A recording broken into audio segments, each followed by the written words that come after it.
सदर ट्रंप का जापान में दूसरी बार पाक भारत जंग का तस्करा। भारत और पाकिस्तान आपस में उलझ गए थे। जंग के दौरान 7 नए और खूबसूरत त्यारे तबाह हुए।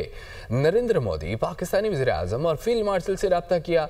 मैंने कहा कि 2 एटमी ताकतों में जंग हुई तो सब मुतासिर होंगे। दोनों मुल्कों से कहा कि जंग की तो तिजारत नहीं करेंगे। 24 घंटे के अंदर ये मामला ख़त्म हो गया जो हैरान कुन था। मैंने 8 माह में 8 जंगें रुकवाईं। मलेशिया में भी 2 मुल्कों के दरमियान जंगबंदी मुआहिदा कराया।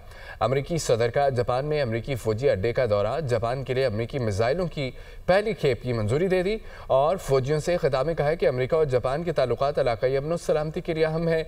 अमरीकी मिसाइल जापान के F-35 जंगी तैयारों में इस्तेमाल होंगे। हमारे इक़्तिदार में अमरीका एक बार फिर अजीम बन रहा है। अमरीकी सदर और जापानी वज़ीर आज़म ने नायाब और अहम मादनियात की फराहमी के मुआहदे पर दस्तखत किए।